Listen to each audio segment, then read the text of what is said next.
महाभारत युद्ध समाप्त हो चुका था। इस युद्ध में अनगिनत वीर योद्धा वीरगति को प्राप्त हो गए थे। चारों ओर केवल खून और लाशों का अंबार लगा हुआ था।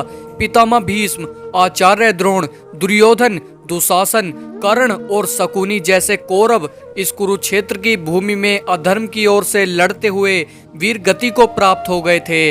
महाभारत युद्ध में विजय पाने के उपरांत पांडवों के ज्येष्ठ भ्राता युधिष्ठिर का राज्याभिषेक कर भगवान श्री कृष्ण भी अपनी द्वारिकापुरी वापस लौट गए थे। एक दिन श्री कृष्ण अपने महल में विश्राम कर रहे थे कि तभी उनके पास बलराम जी आए और वह श्री कृष्ण से बोले, हे कृष्ण, मेरे मन में एक प्रश्न बार बार आ रहा है, केवल तुम ही उसका समाधान कर सकते हो।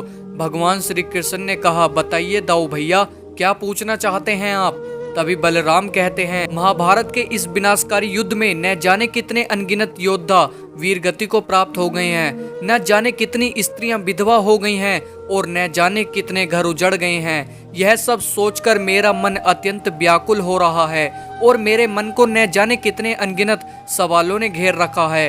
हे कृष्ण, मुझे बताओ कि महाभारत के युद्ध में जो भी हुआ, पितामह भीष्म का वध, आचार्य द्रोण का वध, दुर्योधन दुशासन का वध, वह सभी तो उचित था, परंतु हे कृष्ण, महादानी कर्ण का ऐसा अंत क्यों हुआ।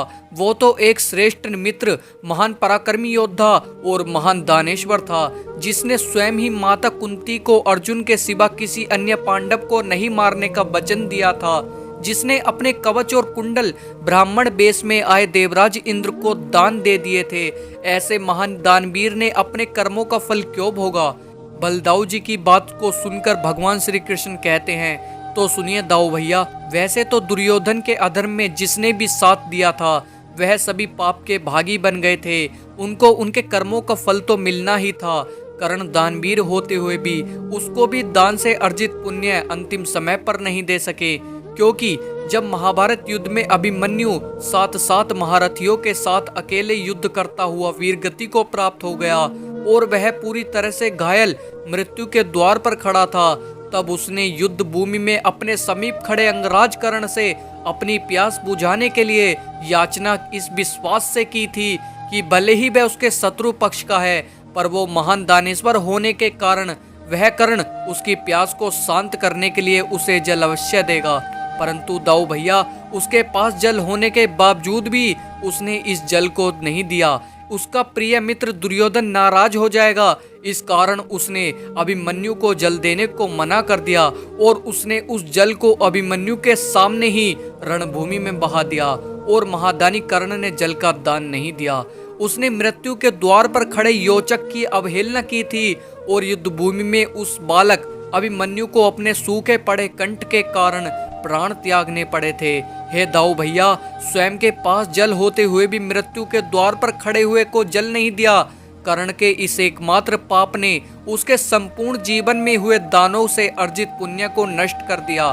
और आगे श्री कृष्ण कहते हैं, काल की गति तो देखिए, उसी जल के स्रोत से उत्पन्न कीचड़ में कर्ण के रथ का पहिया धस जाता है, जो महारथी, महादानी और महापराक्रमी कर्ण के अंत का कारण बन जाता है। यही तो कर्म का फल होता है दाऊ भैया, इसे तो स्वयं मैं भी नहीं रोक सकता। किसी के साथ अन्याय का एक ही पल आपके संपूर्ण जीवन की प्रामाणिकता को शून्य करने हेतु पर्याप्त है।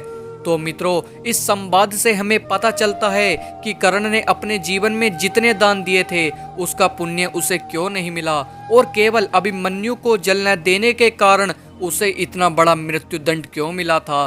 तो मित्रों, ये थी आज की वीडियो। उम्मीद करता हूँ ये वीडियो आपको पसंद आई होगी, और पसंद आई हो तो इस वीडियो की कमेंट में एक बार प्यारा सा राधे राधे जरूर लिख दीजिएगा।